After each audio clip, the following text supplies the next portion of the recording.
명절 잘 보내셨는지요? 다른 때보다는 조금 긴 것 같음에도 불구하고 생각만큼 길다고 느껴지지 않고 좀 제대로 못 쉬었다라고 생각하시는 분들이 많이 있을 것 같습니다. 어느 라디오 앵커는 그런 얘기를 하더라고요.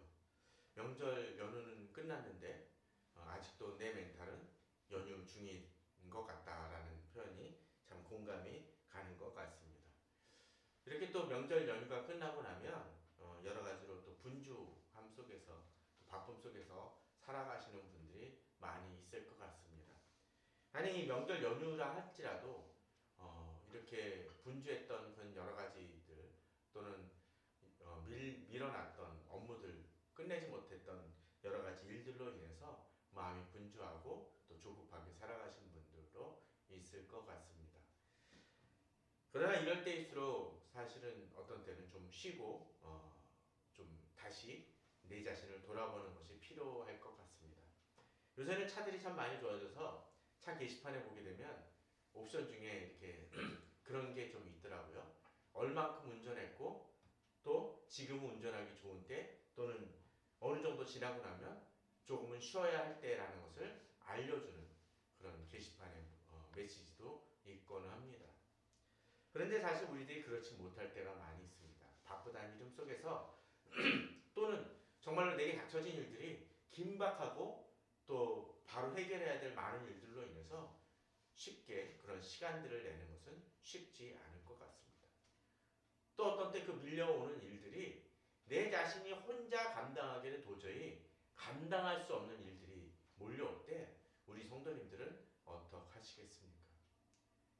사실 그럴 때 우리들은 지치고 또 어떤 때는 낙마하고 또 그 분주함 속에서 우리의 어떤 리듬과 우리가 해야 될 것들을 놓치고 많은 실수를 범하기 쉬울 것 같습니다.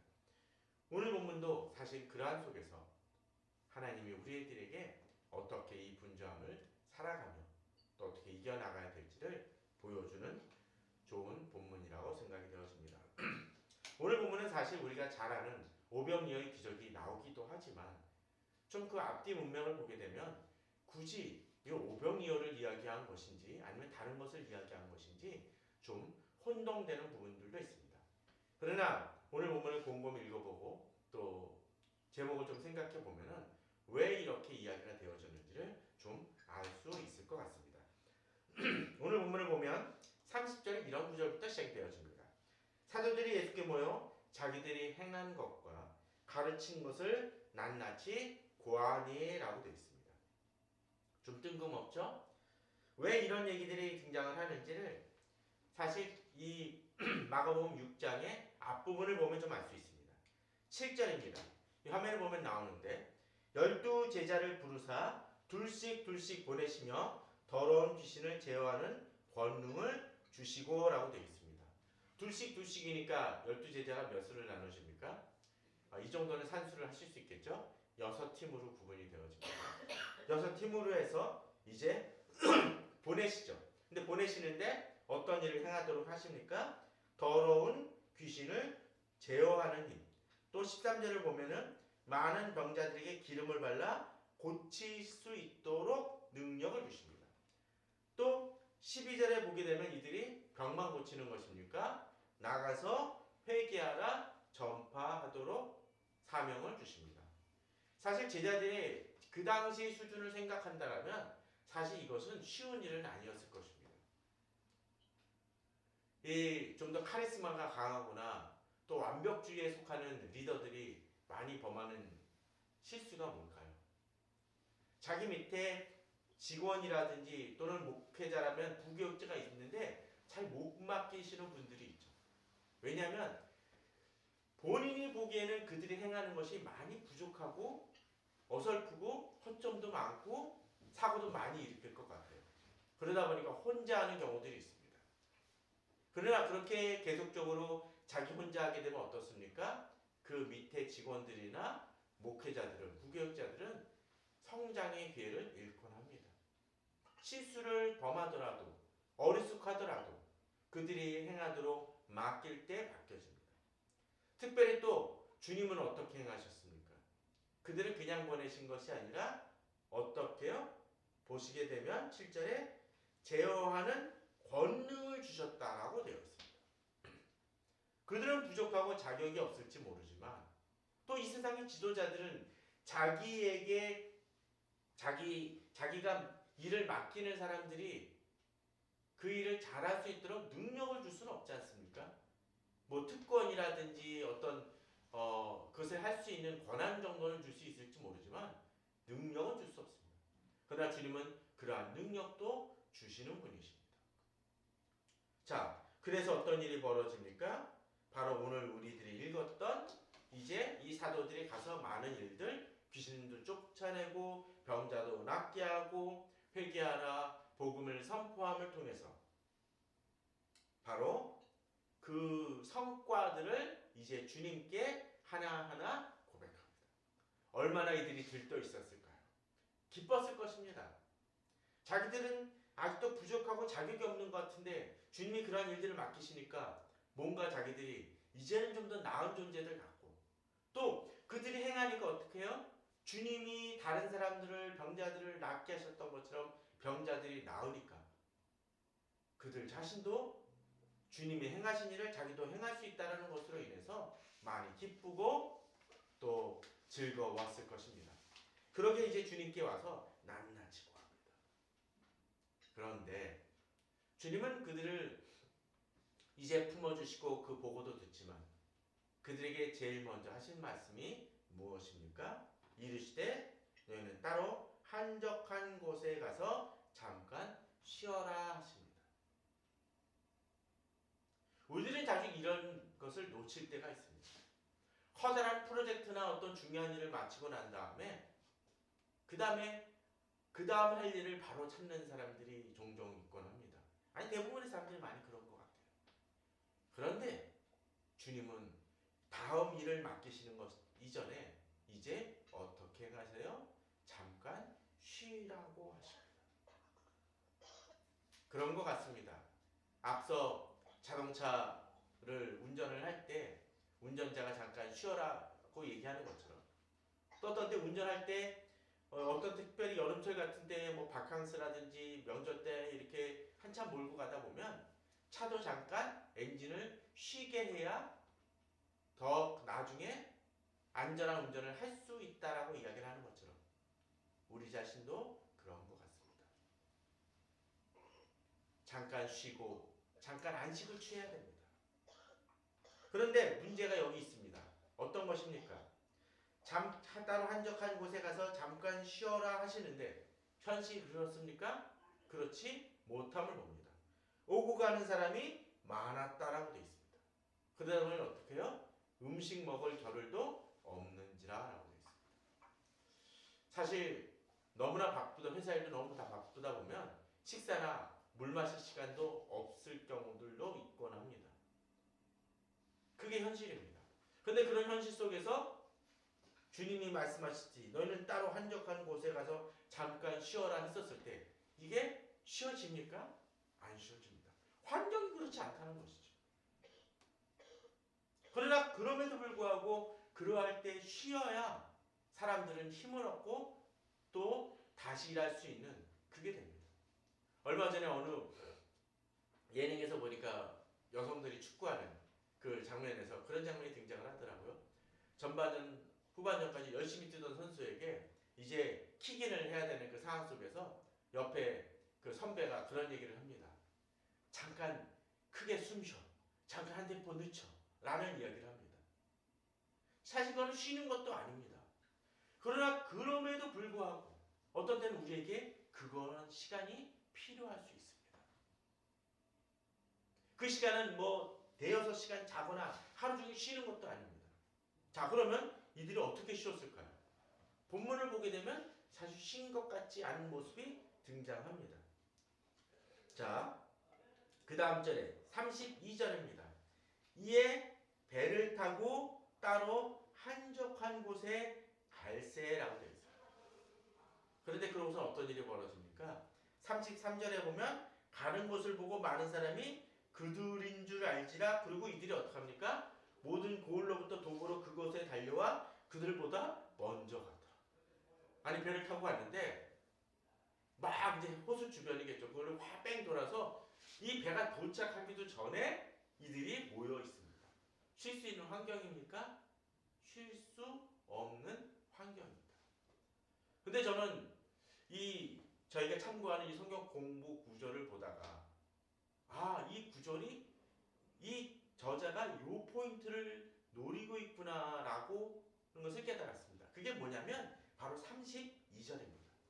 이에 배를 타고 따로 한적한 곳에 갔다라고 되어 있습니다. 자, 이 시간 동안 배를 타고 건너가는 시간 동안 한적한 곳에 가지만 가기 힘들었던 시간이긴 하지만 아마도 배를 타면서 5분 정도는 아니겠죠? 10분, 20분, 어쩌면 1시간 정도의 시간이었을지도 모릅니다. 그런데 그 시간 동안에 이들은 어떻게 돼 있습니까? 사람들을 만나지 않습니다.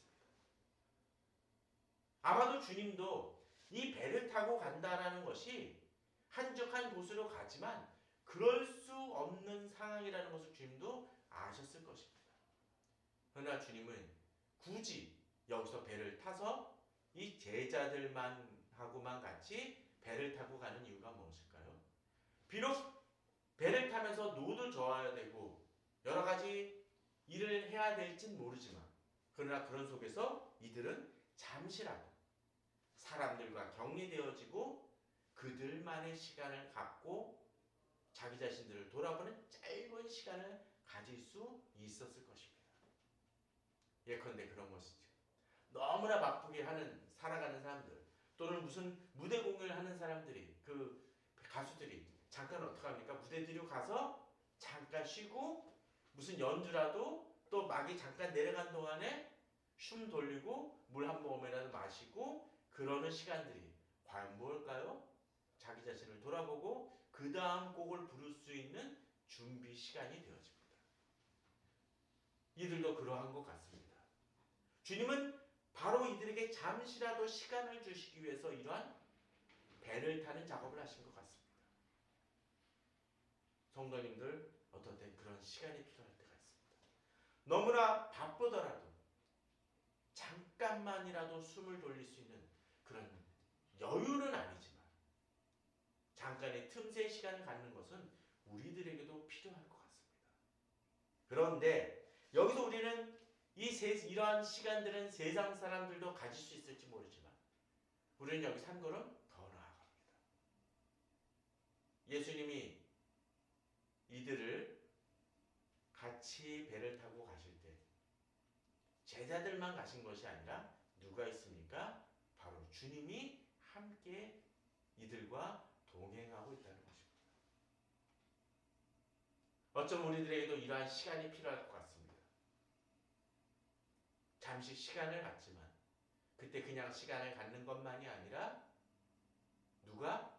주님이 나와 함께 계심을 기억하고 자기 자신을 점검하는 것은 더욱더 중요할 것입니다. 앞서 제자들이 여러 가지 사역을 보고하지만 그 사역을 할 수 있도록 권능과 지혜를 주신 분이 누구십니까? 바로 주님이십니다.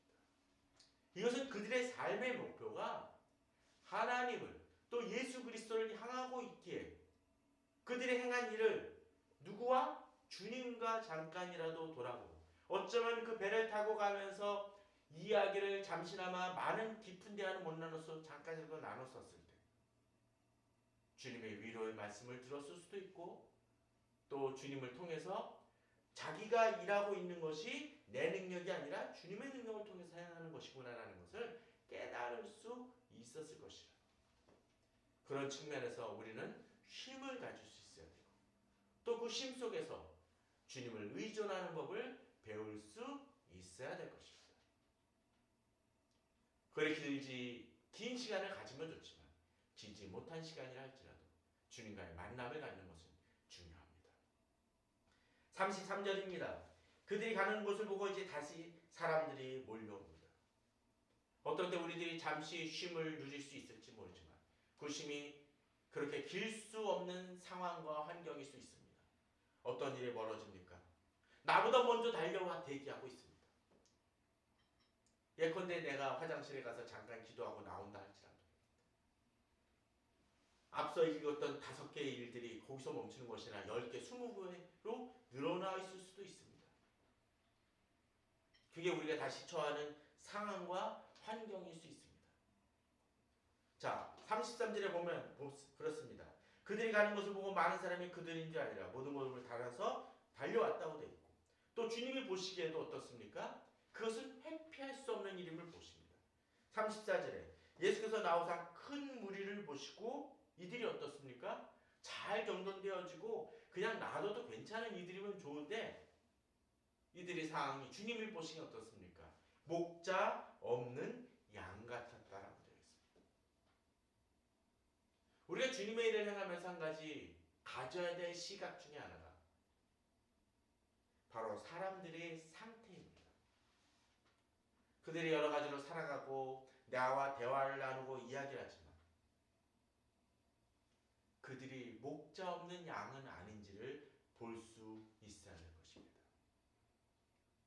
목적을 가지고 살아가는 사람들은 바로 그런 사람들입니다. 제자들이 앞서 사람들에게 가르치고 또 병든 자를 낫게 하는 이유가 다 무엇입니까? 그 목적은 바로 이들이 목자 없는 양이기에 바로 그 양들을 목자에게 이끄는 작업이 제자들에게 주어졌던 일이고 또 주님도 바로 그들을 목자 없는 양으로 바라보았다는 것입니다. 우리가 이 예배를 마치고 다시 세상으로 돌아갈 것입니다. 가정으로 또는 회사로 또는 학교로 여러 가지 또 사회 속으로 들어갈 것입니다. 이 사회는 코로나로 인해서 시끄럽고 대통령 선거로 인해서 번잡스럽고 다툼도 있습니다. 그러나 우리는 이들이 많은 활동하고 많이 모여있고 시끄럽게 떠드는 이들 속에서 우리는 그들이 목자 없는 양으로 살아가는 것은 아닌지를 돌아봐야 됩니다. 또 주님은 이들에 대해서 목자 없는 양으로서만 여긴 것이 아니라 어떻게 바라보십니까? 불쌍히 여기사라고 되어 있습니다. 여러 가지 이 사회는 갈등과 다툼이 벌어집니다. 당이 달라서 진영이 달라서 싸움과 다툼도 벌어지고 또 코로나에 대한 대응 방법도 달라서 어떤 사람들은 마스크를 써야 된다는 둥, 안 써야 된다는 둥, 또는 방역 백신을 맞아야 된다는 안 맞아야 된다는 둥 여러 가지 다툼이 있을 수 있습니다. 물론 어느 사람이 더 옳은 것도 있고 문제도 있을 수 있습니다. 그러나 우리는 그 모든 것을 더 넘어서 그들이 목자 없는 양이고 또 그들에 대해서 나와 생각이 다르기 때문에 분노하는 것을 넘어서 무엇이 필요합니까? 그들이 영혼을 바라보면서 불쌍히 여길 수 있는 마음이 우리들에게 있어야 될 것입니다. 그러기에 우리는 그들을 위해서 기도해야 되고 또 어떤 때는 마땅히 전해야 될 얘기들을 말씀들을 전하고 나누어야 될 필요가 도움을 줘야 될 필요가 우리들에게 있어야 될 것입니다. 우리의 생각은 분명 달라야 됩니다. 우리 시각과 우리 마음은 달라야 됩니다. 어쩌면 우리는 그 분주함 속에서 그들을 불쌍히 여기는 마음이 많이 사라진 시대입니다. 그러다 보니까 교인들끼리도 싸웁니다. 다툼이 벌어집니다. 코로나가 아무리 두렵고 떨려도 우리는 그들 속에서 그 불쌍함과 그들의 처지를 바라보면서 진정한 그들의 필요를 채워주고자 하는 마음이 우리들에겐 있어야 될 것입니다. 그러나 또한 이러한 이 불쌍히 여김은 단순히 영혼에 대한 관심만 되어져서는 안 됩니다. 35절에 보면 때가 저물어 가매 제자들이 예수께 나와 여짜오되 이곳은 빈들이요 날도 저물어 가니 무리를 보내어 두루 촌과 마을로 가서 무엇을 사 먹게 하옵소서라고 되어 있습니다. 사실 우리들이 영혼에 대한 영혼을 위해서 누군가를 도와준다라고 이야기를 하지만 정작 그들의 삶에 비록 영혼의 문제가 극심하지만 그들의 삶의 문제를 제대로 놓칠 때가 많음을 우리는 보곤 합니다. 제자들도 그러한 문제에 직면하니까 이제 어떻게 합니까? 이들을 돌려보내라고 이야기를 하죠. 사실 타당해 보입니다. 그렇지 않습니까? 그들을 다 어떻게 감당하겠습니까? 또 우리는 말씀을 전하고 병자를 낫게 하지만 난 그들에게 먹을 것을 주는 사람들은 아니야 라는 생각을 했을지도 모릅니다. 그런데 주님은 여기서 한 걸음 더 나아가시는 모습을 보여줍니다. 무엇입니까? 37절에 대답하여 이르시되 너희가 먹을 것을 주라. 아니 먹을 것을 주라고 얘기하시다. 뒤에 구절에 보게 되면은 이 오병이어의 기적 때 떡과 물고기를 먹은 사람이 몇 명입니까? 5,000명? 맞습니까? 아니죠. 남자만 5,000명입니다. 다른 성경에는 남자만 5,000명이라고 그러고 그 외에 다른 사람들도 있었으면 보여줍니다. 그게 무엇일까요? 아이들과 또 여성들도 다 포함하면 아마도 거의 10,000명 정도는 되지 않았을까 생각이 되어집니다. 엄청난 숫자죠. 자, 그렇게 생각을 한다면 과연 이것이 주는 것이 가능합니까? 쉽지 않습니다. 그런데 우리가 처한 현실이 그럴 수 있습니다. 우리가 주님이 우리에게 사명을 주셨는데 우리 주변의 일들이 이럴 수 있습니다. 이 10,000명이나 되는 몇천 명이나 되는 인원을 우리에게 주시지만 감당할 수 없을 때가 있습니다. 그때 우리에게 필요한 것이 무엇입니까? 이 상황을 어떻게 해결할 것인지를 돌아봐야 됩니다. 첫 번째 어떻습니까? 우리가 가서 200데나리온의 떡을 사다 먹어야 되니까. 대충 계산해 보면 이게 아마 도망가가 했던 얘기로 기억이 나는데 정확하지 않습니다. 하여튼 이 200데나리온 떡을 사다 먹이니까 했는데 이 계산을 하게 되면 거의 맞습니다. 예를 들면 김밥 천국에 가가지고 예를 들면 뭐 2,000원, 3,000원짜리 음식을 가가지고 해서 인원수를 빼게 되면 대충 계산이 어느 정도 얼추 맞을 정도로 이 사람은 정확했습니다.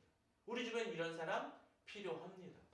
우리에게 얼마나 예산이 필요한지를 파악하는 것은 중요할 것 같습니다. 우리 주변에 그런 사람들 많이 있지 않습니까? 딱 하면 보고서는 금세 계산이 나옵니다. 이 정도 예산은 들어야 돼. 예전에 뭐 무한도전에서인가 뭐 정과장인가 간다는 얘기도 있죠.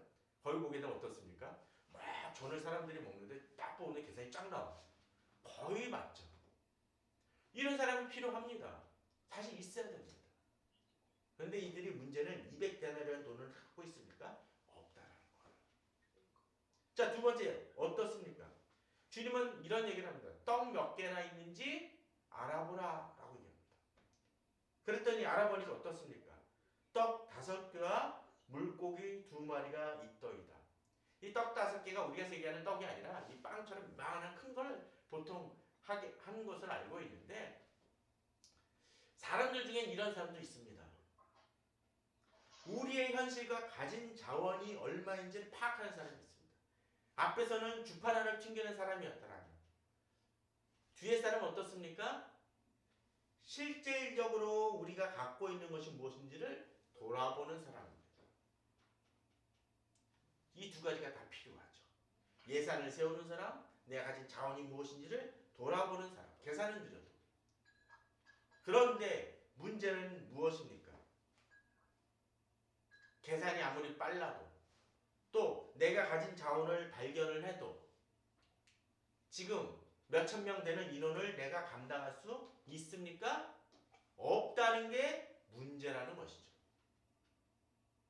그런데 이제 주님은 그 계산과 아마도 200데나리온 그 얘기를 통해서 인원이 몇 명인지 대충 다 나왔을 것이고 또 이 그 떡 5개와 물고기 2마리라는 것을 통해서 그들이 가진 자원도 나왔지만 그것이 내가 지금의 현실을 해결할 수 있는 능력이 됩니까? 안 된다라는 거예요. 그게 우리 상태이고 현실입니다. 내가 아무리 노력해도 지금 내게 닥친 일들이 너무 많을 때는 해결할 수 없을 때가 있습니다. 가끔 목회자도 상담할 때 있어서 이 사람을 내가 감당할 수 있을까 하는 사람이 드는 사람들도 있고 몇 년째 바뀌지 않는 사람들도 있을 수 있습니다. 내게 주어지긴 했지만 해결할 수 없는 많은 일들이 있습니다. 그런데 이제 이럴 때 우리는 어떻게 해야 될까요? 앞서 우리는 보았던 그 30절의 내용을 다시 살펴볼 필요가 있습니다.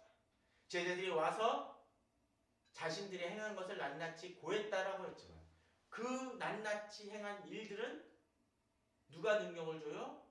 바로 예수 그리스도께서 능력을 주셔서 가능했던 것처럼 우리가 200데나리온의 돈도 안 가지고 있고 또 물고기 2마리와 떡 5개밖에는 안 갖고 있지만 우리에게 능력을 주실 때 이 모든 것은 달라진다라는 것입니다. 39절 제자들에게 명하사 그 모든 사람을 때를 지어 푸른 잔디에 앉으시니 때론 100명씩 또는 50명씩 앉았다라고 되어 있습니다. 100명이면 이렇게 나눠서 앉았었을 때 앉혀놓았다 할지라도 사람은 막막했을 것입니다. 사실.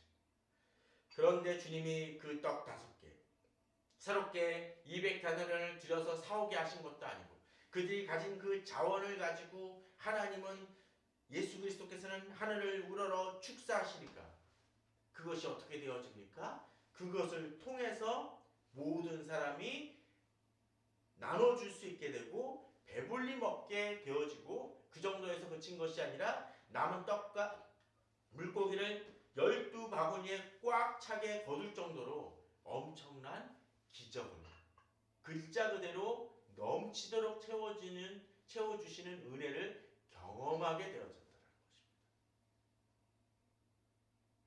이것이 오늘 본문 속에서 우리가 기억해야 될 하나님은 우리들에게 쉼도 주시긴 하시지만 우리에게 의존할 것을 배우도록 주님을 의존할 것을 배우게 하십니다. 내 능력으로는 안 되지만 주께서 내가 가진 것에 주께서 능력을 보시고 그것을 사용하실 때 그것을 통해서 내가 가진 자원은 작지만 주님은 놀라운 일들을 이루실 것이라는 것입니다. 우리 성도님들 가진 자원이 없습니까? 부족합니까? 예산은 나왔지만 내가 가진 것은 턱없이 부족합니까? 그러나 나는 할 수 없지만 주께서 우리에게 능력 주실 때 우리는 우리에게 주어진 일을 감당할 수 있고 더 넘치는 놀라운 일들을 이룰 수 있습니다. 우리 성도님들에게 그러한 믿음이 있기를 바랍니다. 비록 지금 내가 어렵고 힘든 처지, 그것이 직장 일이건 또는 교회 일이건 또는 내 개인적인 문제이건 비록 물고기 2마리와 떡 5개 정도 내게 필요한 것은 200데나리온의 돈이 있을지 필요할지 모르지만 거기에 너무나 부족할지 모르지만 주님은 우리를 통해서 놀라운 일을 이루실 수 있다는 것을 우리는 믿고 주를 의뢰할 수 있어야 될 것입니다. 그러할 때 주님은 놀라운 일을 이루십니다. 마치 수천 명의 사람들이 먹고도 남을 정도로. 그것은 내가 잘나서가 아니라 주님이 우리들에게 은혜를 주시기 때문입니다. 그런데 여기서 이제 다시 또 하나의 이야기가 시작이 되어집니다. 45절에 예수께서 즉시 제자들을 재촉하사 자기가 무리를 보내는 동안에 배 타고 앞서 건너편 벳세다로 가게 하시고 본문을 보게 되면 참 재미난 구절이 등장을 합니다. 앞서 배를 타고 옮겨가시는 그 시간 동안에 잠깐의 쉼이 되어졌다는 이제 주님은 제자들을 아주 쉴 수 있도록 도우시고 계시다는 것입니다.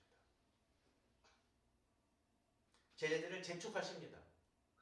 어쩌면 제자들도 그런 생각이 들을지 모르겠죠. 이거 빨리 정리해야 되는데 남은 일들이 많은데 근데 주님은 그냥 가라고 하십니다. 심지어 나중에 제자들을 보게 되면 이 남은 것 중에서 좀 가져와서 자기들 먹을 걸 챙겨야 되는데 그것조차도 챙기지 못할 정도로 주님이 재촉하셨던 것 같습니다. 어떤데 그럴 때가 있습니다. 지금 내가 하던 일을 중단을 하지 않으면 쉴 수 있는 시간이 주어지지 않을 때도 있습니다. 주님은 쉬기를 말씀하시고 또 심지어 어떻게 행하십니까? 본인이 직접 무리들을 보내게 은혜를 맡으시고 제자들은 배 타고 쉴 수 있도록 보내시는 작업을 행하시는 모습을 보여줍니다. 우리 이 믿음이 있어야 됩니다.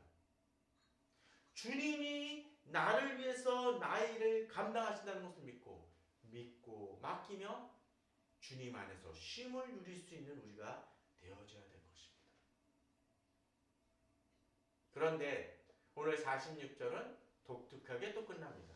무리를 작별하신 후에 주님이 다 보내신 이후에 이제 또 어떻습니까? 앞서 얘기했던 식으로 또 주님이 기도하러 산으로 곧 한적한 곳으로 나아가시는 주님의 모습을 보여줍니다. 제자들이 아니라 제자들에게만 쉼을 이야기하시는 것이 아니라 주님도 어떻게 해요? 사람의 몸으로 오신 그 주님도 쉼이 필요하고 또 예수님이 제자들과 함께 있으셨던 것처럼 바로 예수님도 하나님과의 기도가 필요한 분이심을 본문은 보여주고 있다는 것입니다. 이 얘기는 무엇입니까? 주님이 기도하시는 분이시라면 우리도 기도하는 것은 너무나 당연한 것이고 당연한 것이 아니라 필요한 것이고 기도는 절박한 것임을 우리는 기억해야 된다는 것입니다. 쉼을 누리시길 원하십니까? 누리시기 바랍니다. 잠깐의 시간이라도 가지고 아무리 바쁘다 할지라도 돌이킬 수 있고 돌아보고 또 그 쉴 때 단순히 어렵고 너무나 깊은 기도를 드리지는 못한다 할지라도 주님의 이름을 잠시라도 부르며 주님이 내게 주신 사명과 또 나의 삶의 목표를 되새기는 우리 성도님들 되시기를 바랍니다. 또 그런 짧은 시간만이 아니라 마치 주님이 산으로 기도하러 가셨던 것처럼 바로 기도함을 통해서 주님이 우리에게도 권능을 주시고 능력을 주시고 우리 가진 것을 통해서 놀라운 일을 이루시도록 주님을 의존하시는 우리 성도님들 되시기를 바랍니다. 2022년도 1월달이 지나갔습니다. 그러나 우리에게는 아직도 12척의 배가 아니라 11척의 11개월의 개월이 나눠져 있습니다. 그 11개월을 통해서 주님과 깊은 만남과 쉼과 또 주의 능력을 부어받아 주의 놀라운 일들을 이루시는 우리 성도님들 되시기를 주님의 이름으로 축원합니다.